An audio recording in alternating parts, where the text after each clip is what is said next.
Hey, what's going out there, everybody? I just got this new thing I want to show you. It's the 30-day challenge. So what you're going to do is you're going to take your Glidecam and you're going to just use it every day for 30 days. I hear a lot of things about people saying, hey, I got this Glidecam, it doesn't work. I can't use it. I bought it. After a few weeks, it just sits in the closet now. That's not going to be you. You can't just buy this thing out of the box and expect for it to work. You're gonna have to practice with it and really get good using it, okay? So with those things, I'm gonna go over a few quick tips, a few things that'll help you out, and then we'll get some footage. Cool. All right, so why 30 days? Because 30 days is what it takes for the brain to kind of develop a habit to get in the motion of just constantly getting better and better and wanting to do it. Glidecamming, you might not film every day, and so you might only use it once or twice within a month or however, whenever you're getting a project. So the Glidecam 30-day challenge is going to allow you to just really hone in those skills, sharpen them, get them ready so that you're always gliding, and when the opportunity does come up for you to film, boom, you're going to be sharp, you're going to produce some awesome footage. Okay, so one cool thing about this is that it's for the most part manual, meaning no moving parts, no batteries to change, no motors. So it's pretty much kind of like a simple knife or like, I don't know, an axe or a hammer or something. It's always gonna work, and you don't need to really keep maintaining it for us in terms of like a power supply and stuff like that, or having something fail on you. So yeah, the really cool thing is that this is simple in terms of mechanics, but yet still kind of complex in terms of balance. The other thing is that it can work for any 3-axis gimbal. So this 30-day challenge doesn't just have to be for the Glidecam. Whatever 3-axis gimbal you might have, go ahead and grab that. If it's been sitting for a while, you just got frustrated, go ahead and take that out of the closet, wherever it's buried, and just start practicing with it. Get in the habit of 30 days. It doesn't even have to be like an hour. You have to go somewhere super special, fancy. Just practice with it for 10 minutes around the house, and just try to get as many different angles and shots as you can. Try as many different tricks. Get it, go like this, do all kinds of stuff, you know what I mean? Try vlogging, just do everything you can to really just unlock that mind to get that, get the gears flowing so that you can really use the Glidecam to its fullest potential. We're gonna talk about drop time, and drop time is pretty much from here to here. And the thing is, you hear a lot of people on the internet say, oh, you need a drop time of 2 to 2.5 seconds, 3 seconds. Once again, we're gonna use our own style, and we're not gonna really, so everything you hear other people tell you, go ahead and throw it out the window.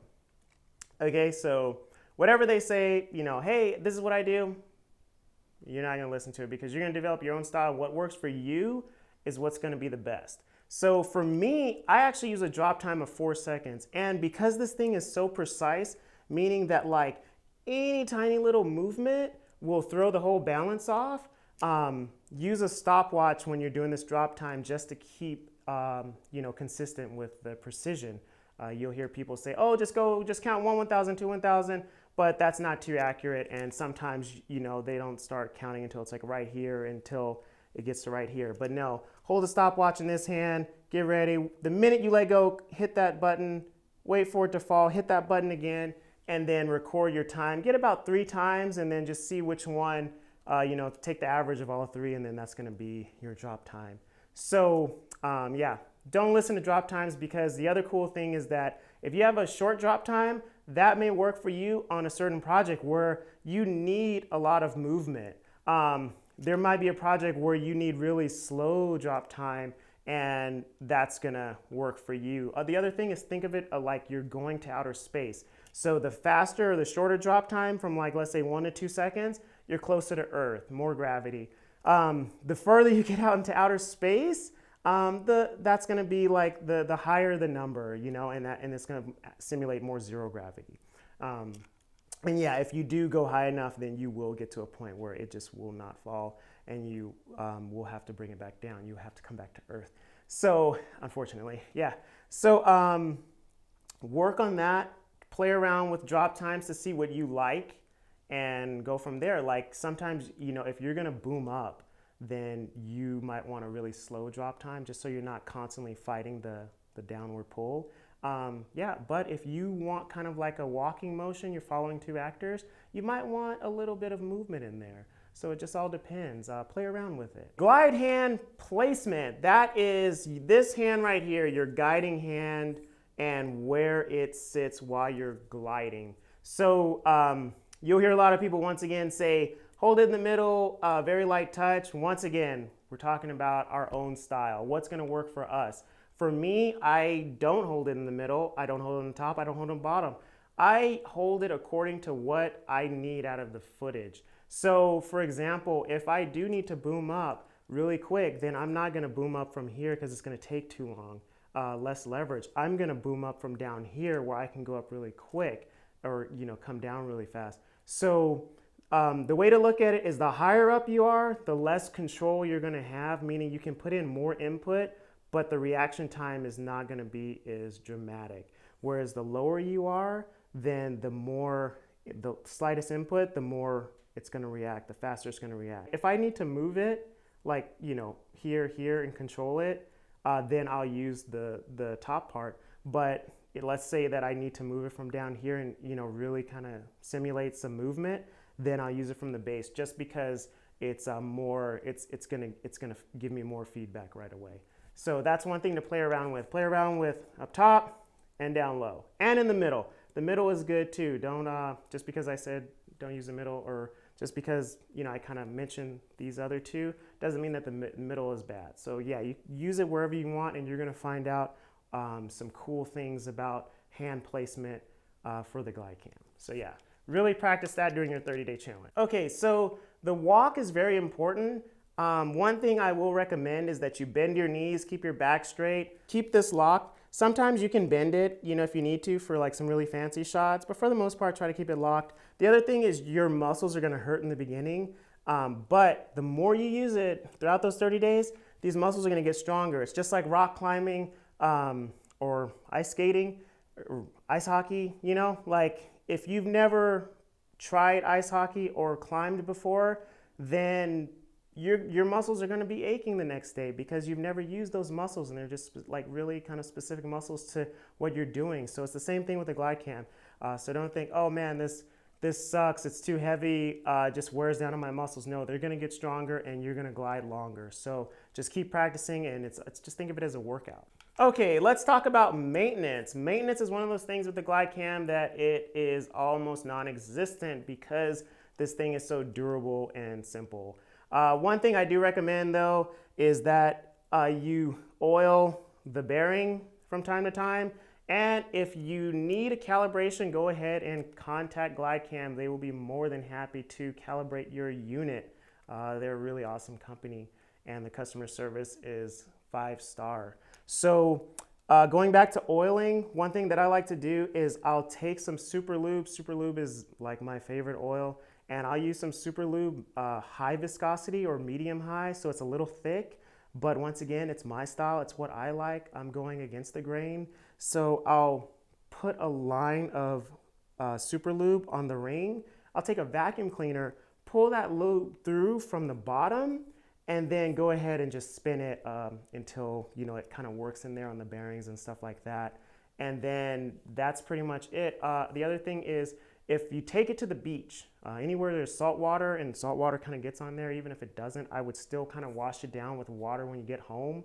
And then, yeah, just wash it down with water to get all that salt water off because it will corrode. So that's one thing to look out for. Okay, so the next thing I want to talk about is calibration.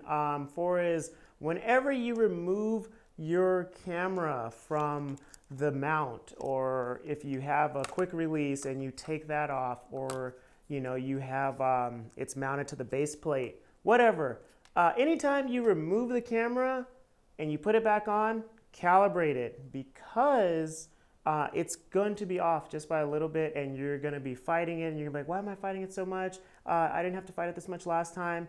And yeah, it's because it's a little bit off, so just go ahead and recalibrate it. One of the things I like to do when I'm calibrating, especially like when I'm out in the field and I don't have a nice stand to put it on, even a light stand, because sometimes the light stands, it'll hit the pole and the base part, and you can't really get a good measurement. So what I'll do is I'll just hold it like this, put my other hand underneath, and just see where it tilts. And then from there, make an adjustment, go back, see if it's steady, and then I'll use the grid in camera to really level things up. So yeah, and if you have a leveler in camera, that's even better. So make sure you really calibrate after you put the camera back on because it's super sensitive. Even just having the lens cover on will make it kind of, you know, go off balance, out of balance. Yeah, and then if you guys notice, I do have this little kind of like trinket thing. I don't know if you can see it, but it's just like kind of like a love heart thing. I don't know. I keep that on there. It doesn't, it maybe does a little bit of, you know, kind of throwing it off balance. But for me, I just kind of deal with it. But yeah, your own style, remember? So that's my style. I know it's a little unorthodox, but yeah, do whatever makes you happy. I can still glide pretty decently with this thing on. I just keep it right here. As long as it doesn't move, it's fine. Yeah, so that's the main thing. Just whenever you take this off and put it back on, then go ahead and calibrate it again and you'll be good to go. If it's windy outside, this is very sensitive to wind. So if it's windy, make sure that it's the wind that's kind of throwing the Glidecam off and not your calibration. So just go out and, you know, test the wind and make sure that it's the wind. If it's not windy and you're still fighting it a lot, then go ahead and make that calibration. But other than that, that's pretty much it on calibration. Okay, so this pretty much concludes my 30-day challenge. Go out there and practice, practice, practice. That's the only way you're gonna get good with this thing. It's not just gonna happen magically. Think of it as an extension of you, Thor's hammer, okay? So you got Thor's hammer, you got your Glidecam, you can just smash the competition, you can smash whatever you're doing. You gotta do a wedding, no problem, boom! You gotta do this film project over here for film school, no problem, boom! Because you got the hammer and it's awesome and it's working for you and only you, because remember, we're not copying styles, we're using our own style. And so it's just gonna be like Thor's hammer. No one else can touch it but you, and that's how it's gonna be. So with that being said, get out there, go practice. I'm gonna show you some video footage of me Glidecamming kind of from start to finish, like my project, my 30-day project, and you can just see the progression, or maybe you won't see the progression and you'll just see a bunch of Glidecam videos. But either way, enjoy. I hope this video has inspired you, because I know you guys all have greatness in you, even for watching this video. That tells me that you are eager to learn. And if you're eager to learn, then the rest is just simply just applying it. So yeah, if you have any questions, go ahead and send me a comment down below. I'll put links to the lubes, other channels that kind of go more into detail on walking, how to walk with the Glidecam, things like that. But really the main thing that I want you to take out of this particular video is the 30 days. Practice for 30 days. You really need to practice with this thing. You're not just gonna get good out the box. I'm not trying to be negative or anything, but I'm trying to encourage you to go out there and practice so that you can really be special with this thing, because it is an awesome unit and it just takes a little bit of practice and you'll get it. You'll be amazing with it. So let's go out there and practice 30 days. And then after 30 days, send me some comments and tell me your progression, how you liked it. Link me some videos. Cool. All right. See you guys next time. Bye.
wonderful feeling of physical and mental relaxation.